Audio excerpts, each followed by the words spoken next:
से तालियां बजाएंगे, माता पिता का कीर्तन करेंगे। अब भगवान का कीर्तन तो करते हैं, ऐसे हमारे प्रथम भगवान है वो माता पिता, तो उनका कीर्तन करेंगे। एक ताल में तालियों का आवाज आना चाहिए।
अब जिनके माता पिता मतलब दादा दादी, જેમના દાદા દાદી એવા છે એમની માટે બધા જ બાળકો 3 તાળીથી સન્માન આપશો આપણે એમને।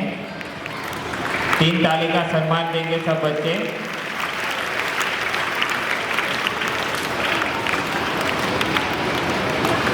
ओम पूर्णमदः पूर्णमिदं पूर्णात् पूर्णमुदच्यते पूर्णस्य पूर्णमादाय पूर्णमेवावशिष्यते। ओम शांति शांति शांति। यहाँ पे हमारी मातृ पितृ पूजन की विधि संपन्न हुई। कैसा लगा आप सबको?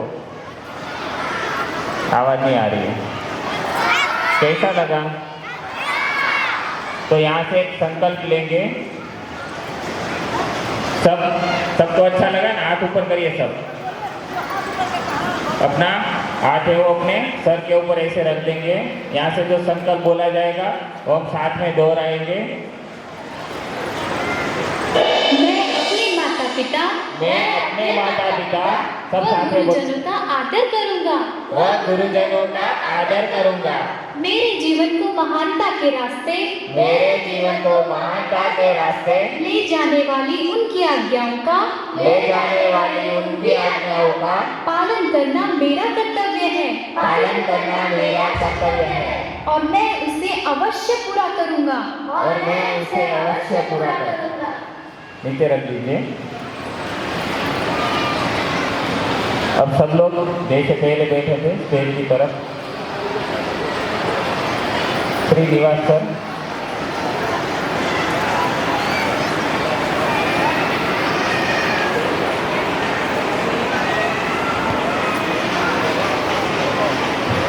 कोई भी अपनी जगह खड़े नहीं होंगे। बस मात्र 10 मिनट बाकी है, फिर उसके बाद हम सब यहाँ से फ्री होंगे।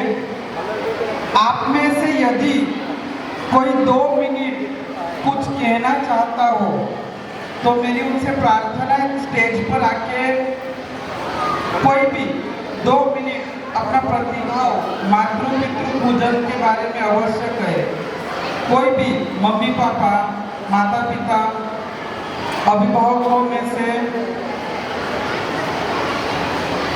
डर लग रहा है?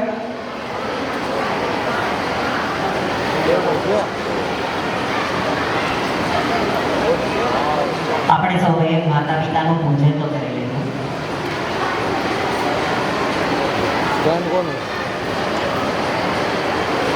બધાને મારા જય શ્રી કૃષ્ણ। ખરેખર આ એક ભવ્ય કાર્યક્રમ જે અત્યાર સુધી મારી ઉંમર 70 વર્ષની થઈ પણ મેં જોયો નથી। તો ખરેખર એવું લાગે કે માતૃ પિતૃ પૂજન એટલે રામના વિચારો, રામના સંસ્કારો। રામ એક એવી વ્યક્તિ છે, એવું એક ચરિત્ર છે કે બાપે ન કહેતા આજ્ઞા પાડે. આપણે તો કહી દે પાડતા નથી, આપણે પાડતા નથી. તો આ એક એ ચરિત્ર છે જે રામાયણના ચરિત્રો લવકુશ, જે માતા પિતા માટે એટલે માતા પિતાનો નિષ્કલંક કરે છે. જે લવકુશ છે એ એની માતાને નિષ્કલંક કરે છે, એની માટે કલંક લાગ્યું હોય તે નિષ્કલંક કરે. એટલે ખરેખર આપણે પણ આપણા બાળકોને આપણા દાદા દાદી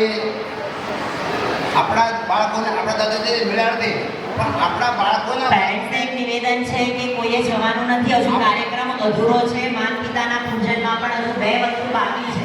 તમે લોકો આવી રીતના અડધેથી કાર્યક્રમ છોડીને ન જઈ શકો. પ્લીઝ બધાને વિનંતી છે પોતપોતાનું સ્થાન ગ્રહણ કરીએ. બાર ગેટ પર બધા સર ટીચરને નિવેદન છે કે બધા પેરેન્ટ્સને ફરીથી ગ્રાઉન્ડમાં જ મોકલે. કોઈને બહાર જવા દેવાનું નથી.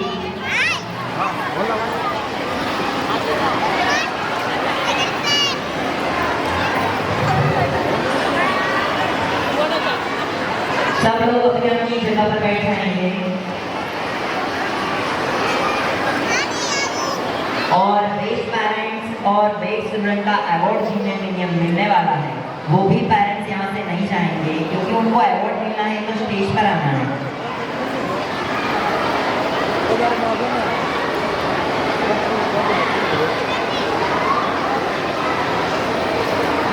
તો આ એક એવું ચરિત્ર છે જે આપણે દાદા દાદીને આપણા બાળકોએ પ્રેમ નથી મળ્યો, પણ આપણે તો જે છીએ ને તો આપણા દીકરાને આપણે શું આપીએ?